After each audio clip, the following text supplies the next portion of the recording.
Hello मेरे प्यारे बच्चों। आज हम लोग पढ़ेंगे अभिक्रिया वेग का टक्कर सिद्धांत। बहुत ही महत्वपूर्ण टॉपिक है, पूछा भी जाता है। इसमें विशेषकर शार्ट नोट बनते हैं। तो अभिक्रिया वेग का जो टक्कर सिद्धांत है, collision theory of reaction rate. जैसे सपोज दैट कोई भी हमारी अभिक्रिया होती है, तो अभिक्रिया होने के लिए कम से कम दो अणु होने अनिवार्य होते हैं। तो वो दो अणु के मध्य अभिक्रिया तभी होगी जब वो परस्पर टकराएंगे। जब तक वो अभिकारक अणु अभिक्रिया में भाग लेने वाले आपस में टकराते नहीं हैं, तब तक वहाँ पर अभिक्रिया हमारी होती नहीं है। तो पहला पॉइंट अभिक्रिया वेग का टक्कर सिद्धांत है, उसमें ये आता है कि दो अणुओं के मध्य अभिक्रिया होने के लिए उनका परस्पर टकराना आवश्यक है। जब तक वो टकराएंगे नहीं, तब तक हमारी अभिक्रिया होगी नहीं। अब अणुओं के मध्य होने वाली सभी टक्करों के फलस्वरूप अभिक्रिया नहीं होती।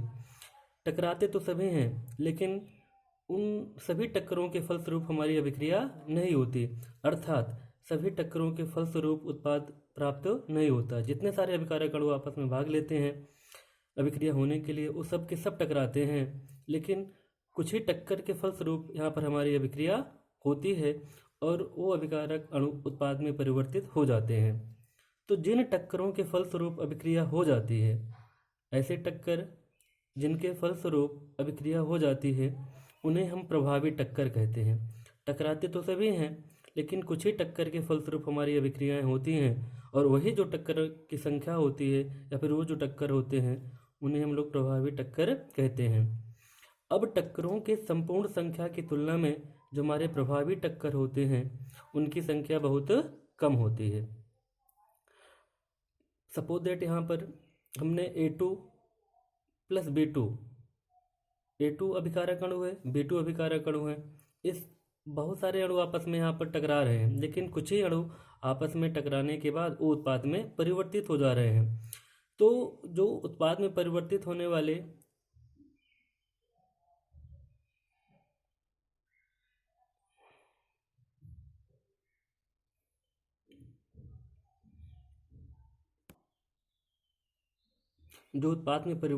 वाले अभिकारक अणु हैं, वो प्रभावी टक्कर के फलस्वरूप ही उत्पाद में परिवर्तित हो जाते हैं। तो टक्करों के संपूर्ण संख्या की तुलना में जो हमारे प्रभावी टक्कर होते हैं, उनकी संख्या बहुत कम होती है। अब प्रभावी टक्करों से जो प्राप्त हमारे अणु होते हैं, वो हमारे सक्रिय अणु कहलाते हैं।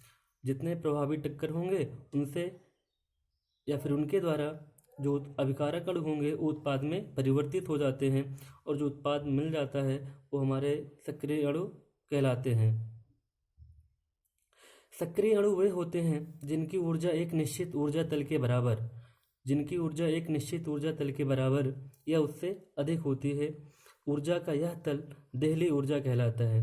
कहने का मतलब हुआ, जितने सारे अभिकारक अणु अभिक्रिया में भाग लेते हैं, सबकी एक निश्चित औसत ऊर्जा होती है।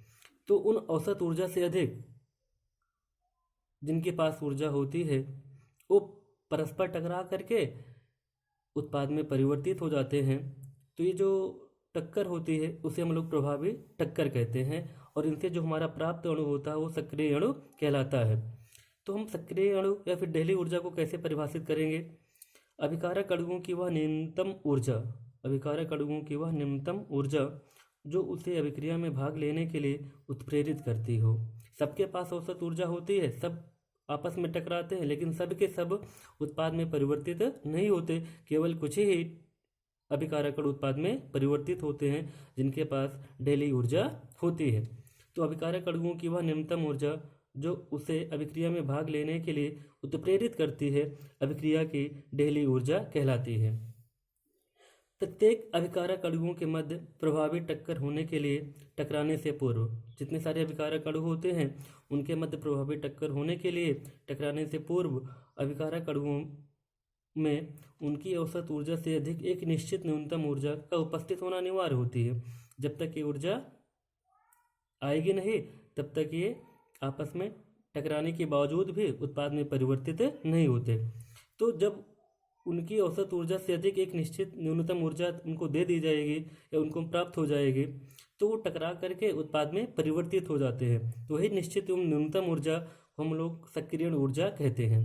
तो यहाँ पर डिफाइन हम लोग कर सकते हैं कि अभिकारक अणुओं की औसत ऊर्जा से अधिक वह निश्चित एवं न्यूनतम ऊर्जा जो अणुओं के टकराने पर अभिक्रिया होने के लिए अणुओं में उपस्थित होना अनिवार्य होती है, सक्रियण ऊर्जा कहलाती है। फिर से, अभिकारक अणुओं की औसत ऊर्जा से अधिक वह निश्चित एवं न्यूनतम ऊर्जा जो अभिक्रिया होने के लिए अभिकारक अणुओं में उपस्थित होना अनिवार्य होती है, अभिक्रिया की सक्रियण ऊर्जा कहलाती है। जो हमारी सक्रियण ऊर्जा होती है इसे हम कैलोरी प्रति मोल या जूल प्रति मोल में व्यक्त करते हैं। तो सक्रियण ऊर्जा को हम एक्टिवेशन एनर्जी कहते हैं। तो सक्रियण ऊर्जा बराबर होता है डेहली ऊर्जा। डेहली ऊर्जा का मतलब होता है थ्रेशहोल्ड एनर्जी। तो डेहली ऊर्जा माइनस अणुओं में टक्कर से पूर्व निहित ऊर्जा। अणुओं में टक्कर से पूर्व निहित ऊर्जा का मतलब होता है कि अभिकारक अणुओं की औसत ऊर्जा जो सब में उपस्थित होती है, लेकिन वो ऊर्जा उनको नहीं मिल पाती जिसके द्वारा ये टकराने के बावजूद भी उत्पाद में परिवर्तित नहीं होते। तो जो सक्रियण ऊर्जा होती है वो बराबर होती है डेहली ऊर्जा माइनस अणुओं में टक्कर से पूर्व निहित ऊर्जा। अणुओं को सक्रियण ऊर्जा टक्करों के फलस्वरूप ही प्राप्त होती है। ऐसा नहीं है कि हम इसको कहीं से ऊर्जा देते हों। जब प्रभावी टक्कर होती है या फिर जो सामान्य टक्कर होती हैं उन्हीं सामान्य टक्करों के थ्रू कुछ न कुछ यहाँ पर ऊर्जा मुक्त होती है। वही जो ऊर्जा उन अभिकारक अणुओं के द्वारा ले ली जाती है जिसके द्वारा वो पुनः आपस में टकरा करके उत्पाद में परिवर्तित हो जाते हैं। तो अणुओं की सक्रियण ऊर्जा टक्करों के फलस्वरूप प्राप्त होती है। किसी अभिक्रिया के लिए सक्रियण ऊर्जा का जो मान होता है निश्चित और स्थिर होता है, जो अभिकारक के ताप व सांद्रता पर निर्भर नहीं करता।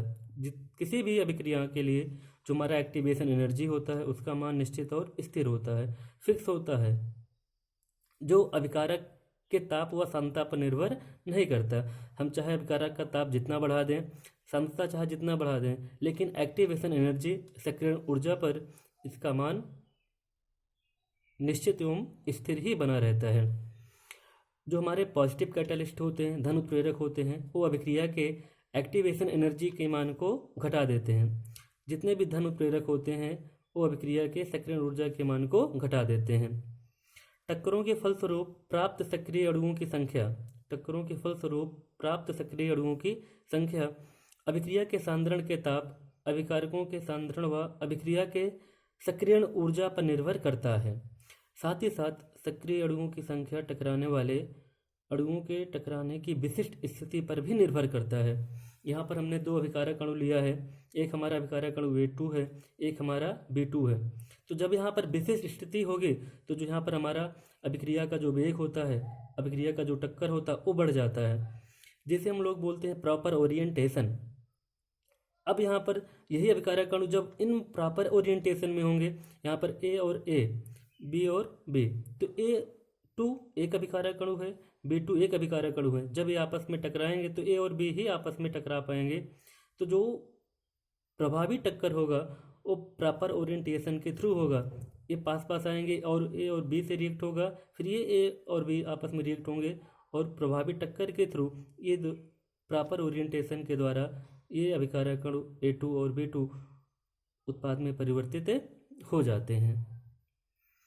तो ये था प्रभावी टक्कर कैसे होता है, कैसे हम लोग डेहली ऊर्जा को डिफाइन करते हैं, कैसे हम लोग सक्रियण ऊर्जा को डिफाइन करते हैं। टक्कर तो कोई अभिक्रिया में सब करते हैं, जितने अभिकारक पार्टिसिपेट करते हैं सब करते हैं, लेकिन कुछ ही टक्कर के थ्रू जो अभिकारक अणु होते हैं वो उत्पाद में परिवर्तित हो जाते हैं और उन्हीं टक्करों को हम लोग प्रभावी टक्कर कहते हैं। और प्रभावी टक्कर से जो हमारे प्राप्त अणु होते हैं वो हमारे सक्रिय अणु कहलाते हैं, क्योंकि उनके पास उनकी औसत ऊर्जा से अधिक एक निश्चित व न्यूनतम ऊर्जा होती है, जिसे हम लोग सक्रियण ऊर्जा कहते हैं।